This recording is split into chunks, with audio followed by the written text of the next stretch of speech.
भीष्म पितामह महाभारत युद्ध को 20 दिनों में समाप्त कर सकते थे। गुरुवार द्रोण 25 दिनों में, कर्ण 24 दिनों में, तो श्रेष्ठ धनुर्धर अर्जुन 28 दिनों में ही अकेले महाभारत युद्ध को समाप्त कर सकता था। पर एक योद्धा था जो महाभारत युद्ध को सिर्फ 3 तेरों से समाप्त कर सकता था।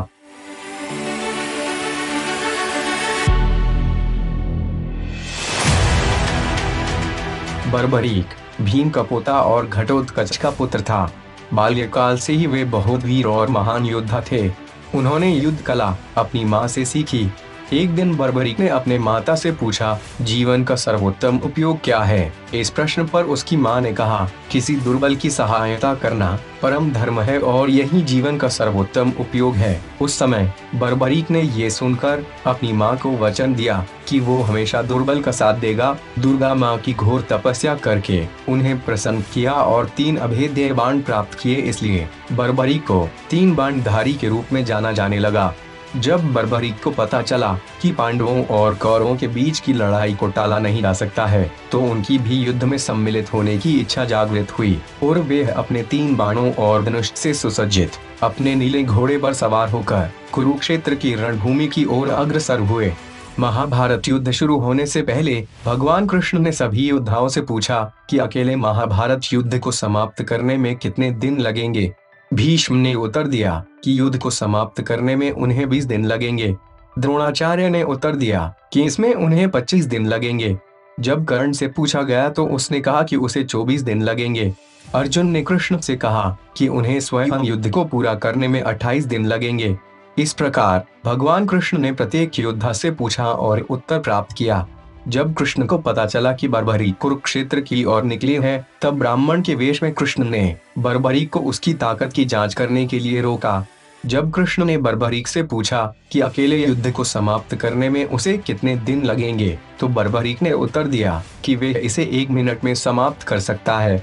कृष्ण ने तब बर्बरीक से पूछा कि वे 1 मिनट में महान युद्ध को कैसे समाप्त कर देगा। तब बर्बरीक ने उत्तर दिया कि मात्र 1 बाण शत्रु सेना को परास्त करने के लिए पर्याप्त है और ऐसा करने के बाद बाण वापस तर्कस में ही आएगा। उन्होंने कहा कि पहले तीर का उपयोग उन सभी चीजों को चिन्हित करने के लिए किया जाता है जिन्हें वे नष्ट करना चाहता है, तो दूसरा तीर उन सभी चीजों को चिन्हित करेगा जिन्हें वे बचाना चाहता है। तीसरे तीर का प्रयोग करने पर यह उन सभी चीजों को नष्ट कर देगा जो चिन्हित नहीं है और फिर तीर अपने तरक्ष पर वापस आ जाएगा। दूसरे शब्दों में, वे एक तीर से अपने सभी लक्ष्यों को चिन्हित कर सकता है और दूसरे के साथ वे उन्हें नष्ट कर सकता है। कृष्ण ने तब उसे चुनौती दी कि वह अपने बाणों का उपयोग करके पीपल के पेड़ के सभी पत्तों को छेद दे जिसके नीचे वह खड़ा था।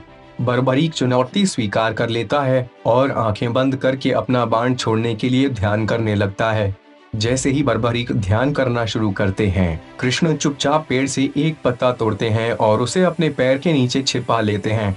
जब बर्बरीक अपना पहला बाण छोड़ता है तो वे पेड़ के सभी पत्तों को चिन्हित करता है और अंत में कृष्ण के पैर के चारों ओर मंडराने लगता है। कृष्ण बर्बरीक से पूछते हैं कि तीर उनके पैर पर क्यों मंडरा रहा था। तब बर्बरीक जवाब देता है कि उसके पैर के नीचे एक पत्ता होना चाहिए।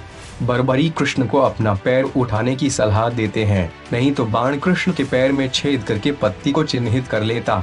कृष्ण फिर अपना पैर उठाते हैं और पहला तीर छिपे हुए पत्ते को भी चिन्हित करता है। तीसरा तीर फिर छिपे हुए पत्ते सहित सभी पत्तियों को छेद देता है। इसके द्वारा कृष्ण निष्कर्ष निकालते हैं कि तीर इतने शक्तिशाली और अचूक हैं। भले ही बर्बरीक अपने लक्ष्यों के ठिकाने से अनजान हो, फिर भी उनके तीर उनके इच्छित लक्ष्यों को ढूंढ और चिन्हित कर सकते हैं। इस घटना का तात्पर्य यह है कि युद्ध के मैदान में यदि कृष्ण 5 पांडव भाइयों को बर्बरीक का शिकार होने से रोकने के लिए उन्हें छिपाना चाहते हैं, तो वे सफल नहीं होंगे, क्योंकि तीर छिपे हुए लक्ष्यों का पता लगा सकते हैं और उन्हें नष्ट कर सकते हैं। तो इन बाणों से कोई नहीं बच पाएगा। इस प्रकार कृष्ण को बर्बरीक की असाधारण शक्ति का ज्ञान हो जाता है। कृष्ण तब बर्बरीक से पूछते हैं कि वह युद्ध में किसका पक्ष लेगा।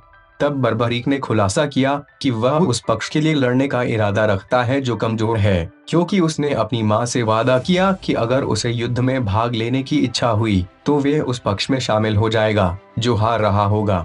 चूंकि कौरवों के 11 की तुलना में पांडवों के पास केवल 7 अक्षौहिणी सेनाएं हैं, वे पांडवों को कमजोर पक्ष मानते हैं और इसलिए उनका समर्थन करना चाहते हैं। लेकिन फिर कृष्ण उनसे पूछते हैं कि क्या उन्होंने अपनी मां को ऐसा शब्द देने से पहले परिणामों के बारे में गंभीरता से सोचा था।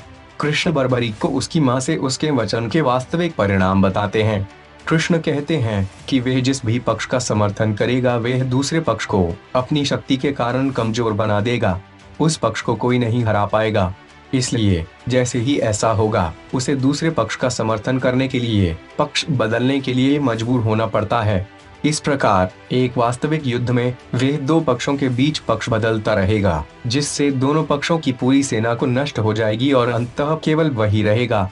इसके बाद कोई भी पक्ष विजयी नहीं होगा और वे अकेला जीवित होगा। इसलिए ब्राह्मण वेश में श्री कृष्ण ने बर्बरीक से दान की अभिलाषा व्यक्त की। इस पर वीर बर्बरीक ने उन्हें वचन दिया कि अगर वो उनकी अभिलाषा पूर्ण करने में समर्थ होगा तो अवश्य करेगा। श्री कृष्ण ने उनसे शीश का दान मांगा।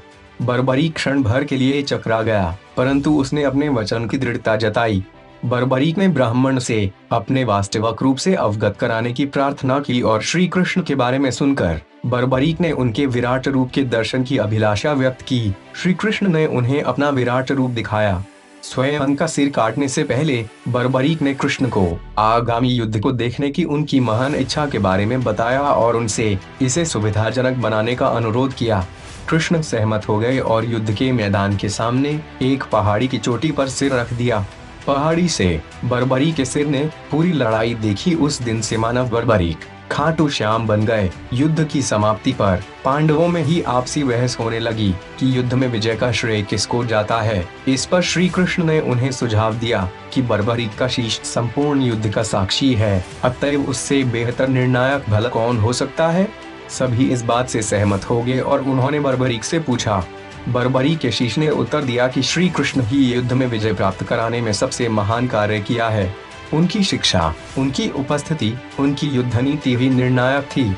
उन्हें युद्ध भूमि में सिर्फ उनका सुदर्शन चक्र घूमता हुआ दिखाई दे रहा था, जो कि शत्रु सेना को काट रहा था।